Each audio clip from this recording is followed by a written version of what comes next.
You don't have a life problem. You have a carrying problem. Somewhere between childhood and today, you picked up things that were never yours to hold.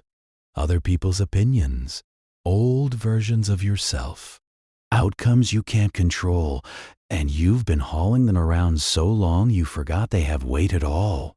Today we're putting them down, one at a time.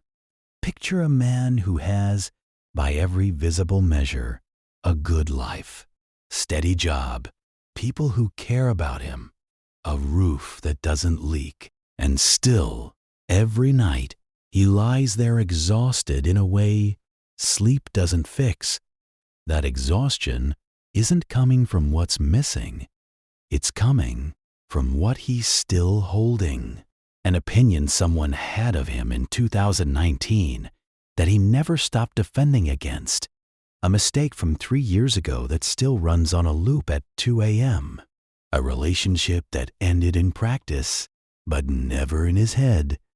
A habit he knows is quietly dismantling his future, one small surrender at a time. Nobody sees this weight. That's what makes it dangerous. You can look completely fine on the outside and be structurally collapsing on the inside, one unexamined burden at a time. So, this isn't a video about adding 10 new habits to your morning. It's the opposite. It's about subtraction. Because the next version of you isn't hiding behind something new you need to find, it's hiding behind something old you need to release. 10 things. Let's go through them one by one. You make a decision, you leave the job, cut the hours with people who drain you, choose silence over an argument you know goes nowhere, and immediately some part of you starts building a legal defense. You over-explain, you justify, you repeat the reasoning a second time because the first time didn't land, and a third time because the second time didn't either. Here's the psychological trap. This isn't really about them understanding you. It's called approval-seeking behavior, and it's rooted in something researchers call sociometer theory. Your brain treats social approval like a survival resource, the same way it treats food or safety, because for most of human history, being cast out of the group genuinely could kill you. Your nervous system hasn't caught up to the fact that a coworker's disapproval isn't a hyena. Marcus Aurelius wrote that other people's judgments live entirely outside your control. So spending your energy trying to manage them is spending currency you don't have on a debt you don't owe. You don't need everyone to understand your decision. You need to be at peace with having made it. Practice one sentence.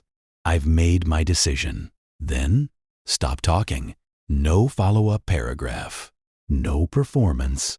Just silence where an explanation used to live. There was a version of human life, not that long ago, where you could live an entire good life without knowing what a single stranger was doing with theirs. Today, before your feet touch the floor in the morning, you've already seen 40 people who appear richer, happier, further along than you. Here's what's actually happening neurologically. Social comparison activates the same brain regions involved in physical pain when you come out on the losing end of it. This has been shown in fMRI studies on social rejection and status comparison. You're not imagining the sting. It's real. But you're comparing your full, unedited, behind-the-scenes life to someone else's 90-second highlight reel, which is a rigged contest by design. The Stoic reframe isn't stop caring, it's changing the question. Not am I ahead of them, but am I ahead of who I was? That single shift turns an infinite, unwinnable race into a private winnable one. This one requires more maturity than the others because most people who drain you aren't villains. They're just no longer compatible with who you're becoming. You know the conversation. Same complaints, same negativity, same subtle criticism dressed up as concern. You hang up feeling heavier than before you called. And yet, you keep answering. Why? Because of something behavioral psychologists call the sunk cost fallacy applied to relationships. You stay loyal not because the relationship still serves you, but because you've already invested years into it, and walking away feels like admitting the investment was wasted. But history with someone is not the same thing as an obligation to someone. You don't need a dramatic goodbye. The strongest boundary is rarely a confrontation. It's a quiet change in access. Talk less, answer slower, protect the door instead of guarding it with an argument. 2:17 in the morning. The room is silent. Your mind is not. You're replaying a sentence someone said 6 months ago, rehearsing a conversation that hasn't happened, predicting a disaster that may never arrive. 3 hours disappear, and you've solved nothing. This is one of the mind's cruelest tricks. It convinces you that rehearsal is problem-solving, when it's actually just anxiety wearing a productivity costume. Neuroscience calls this the brain's default mode network. The same circuitry that activates during rest is the one that spirals into rumination when it isn't given a task. The Stoic interruption is a single question. Is this within my control? If yes, act. If no, release it. Not easy, but simple. Your mind exhausts itself, living in places your body can never actually reach. Come back to today. Today is the only place your power exists. Modern life is engineered to give you something immediately. One swipe, one notification, one click, one purchase. The problem isn't that these exist. It's that your brain has been trained to become uncomfortable the moment a reward is delayed. This is dopamine regulation, plainly explained. Every quick hit teaches your brain to expect quick hits, which raises your baseline for stimulation and lowers your tolerance for boredom, the exact tolerance that deep work, discipline, and mastery require. You sit down to focus and 5 minutes later you're reaching for the phone, not because you're weak, but because you've been conditioned. Every great outcome in life, strength, wealth, wisdom, real relationships, runs on delayed reward. So practice waiting on purpose. Finish the boring task before checking the phone. Keep working when nobody's watching and nothing's applauding. You're not just producing a result, you're rebuilding your tolerance for delay, and that tolerance is the actual asset. Sometimes your biggest obstacle isn't your circumstances. It's a sentence you've repeated about yourself so many times you started defending it as fact. I'm just not disciplined. I'm bad with money. This is just who I am. Psychologists call this identity-based habit resistance.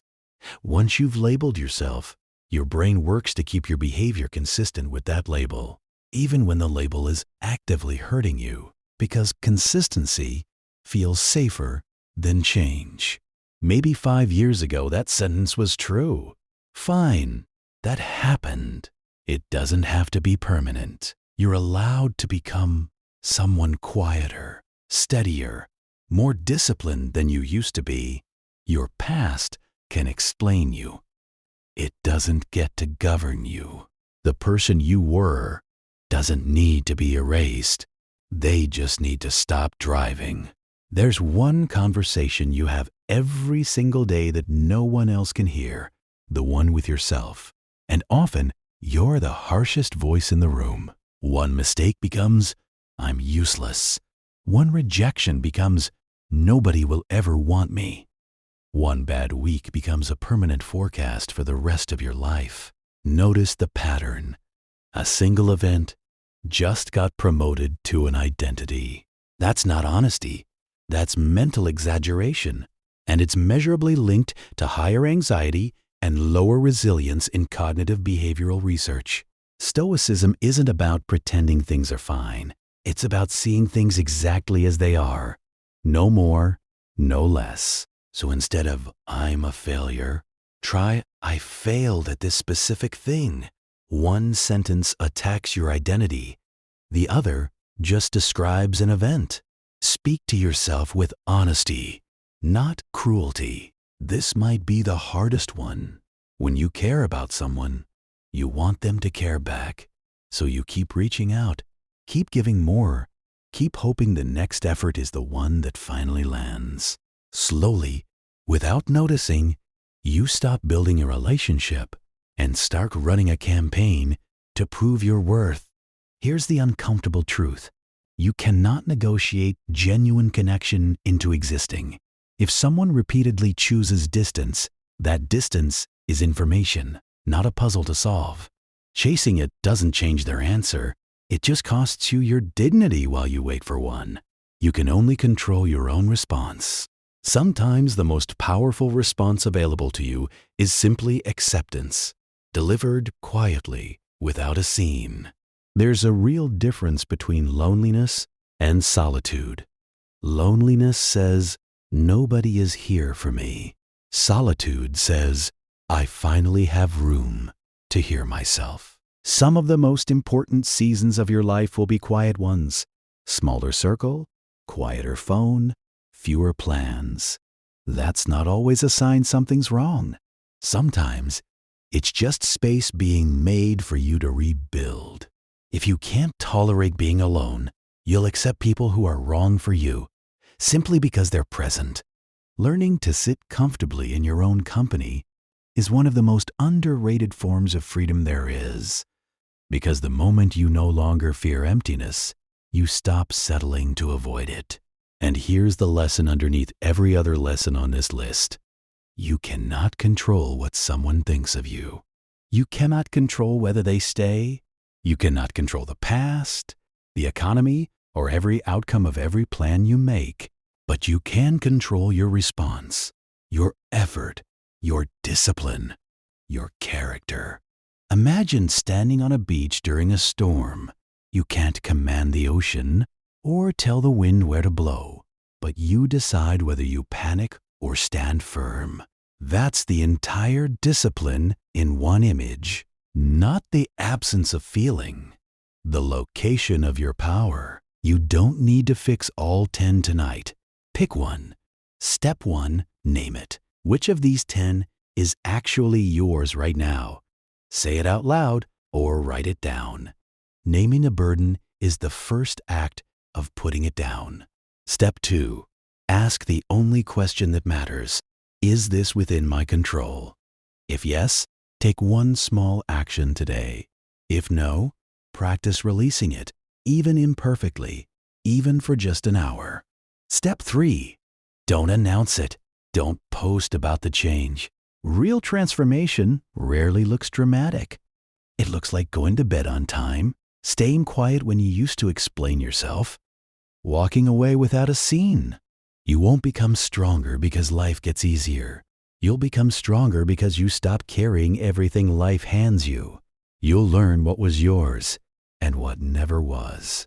Who deserved access and who deserved distance?